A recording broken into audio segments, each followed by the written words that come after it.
This week on Know Your Pastor.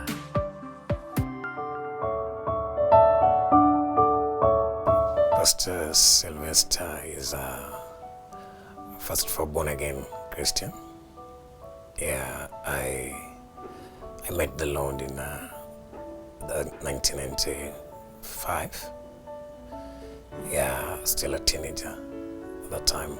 I was 16 years at that time. The journey from that time to today has been consistently in pursuant to know the Lord more and more. Yeah, and especially in His service. My church is called Word of Light. It is Word of Light Outreach Ministries, founded in 2000. We are located in South Bay, but we have other branches of ministry around the country. And I knew the Lord in a crusade. I still remember even the message that the man of God was preaching that crusade. It was actually about the eagle among the chicken. And he emphasized on this day that the eagle discovered itself and just abandoned the chicken and flew. And then when he made the altar call, I didn't actually respond to the altar to get saved, but I repeated the Lord's Prayer where I was standing. Yeah, and so that is how my walk with the Lord started. It was not easy for me to accept the calling to preach the gospel. Basically, because of the kind of a family that I hail from. There was nobody in my family or even in my lineage that I knew that was following Jesus or was born again, or even I ever saw go to church. My father was not a believer. My mother was not a believer. No one was a believer in my family. So when I met Christ and I broke that news to the family, I mean, it was like to them, what is that? Yeah, what is that? And they insisted that, what they know is that this is the family church, the family religion. So any attempt even to try to get deeper with Christ, change churches, or rather change church didn't come easy, because there was that resistance from what the family believed in. And this now became even worse when I began sensing that God was calling me to do something more than just being a believer or being a Christian. And so I really struggled with let me say I struggled with the Spirit of God. At that time I didn't know I was struggling with the Spirit of God. Later on I was to know that. I really struggled with the Spirit of God to really accept that I was going to walk this walk, or rather I was going to be a minister of the gospel. I got this vision, and in this vision I saw myself putting on the military combat, that is from head down. Everything was new. The whole combat was new, the shoes and everything. But then in this vision I was standing in a field that I didn't see any other person in that field. I was the only person standing in this field. But this was not just a field, but it was a kind of a cemetery, something.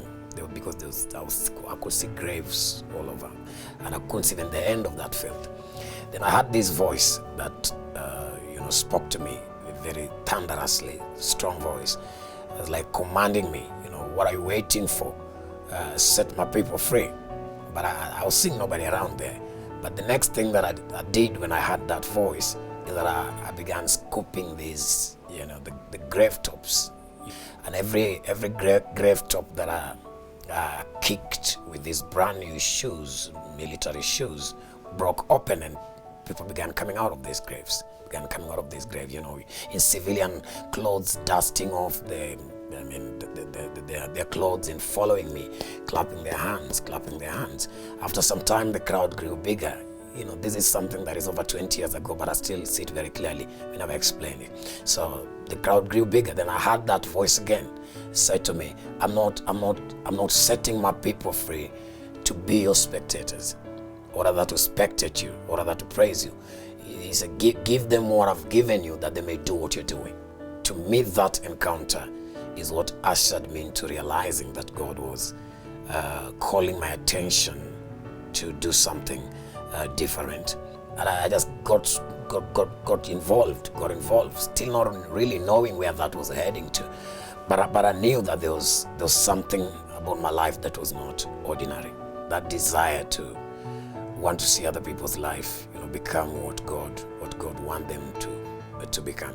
You realize that most people, yes, want to identify with the church, but not really to commit themselves to that point where they allow themselves to be discipled and to be, to grow up and to mature to the point where they also become productive kingdom partners with Christ.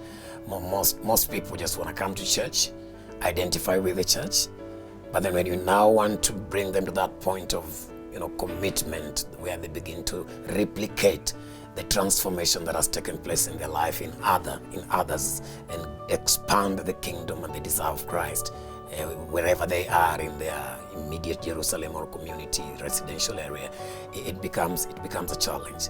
Yeah. Our relationship with God, of course, comes first. That is first in order.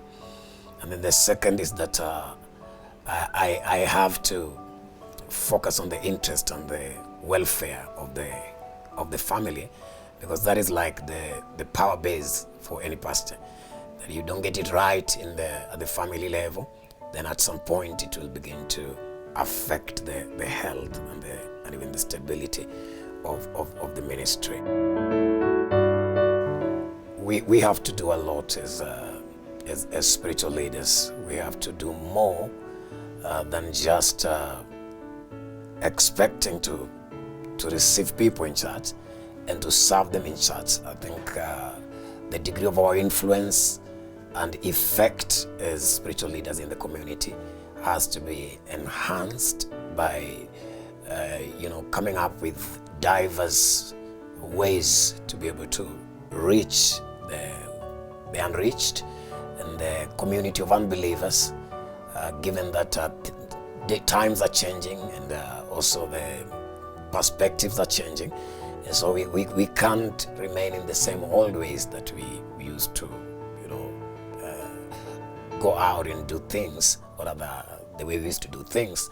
We must be able to move with the times and with the changes that is a reality in our time. Yeah. On Know Your Pastor.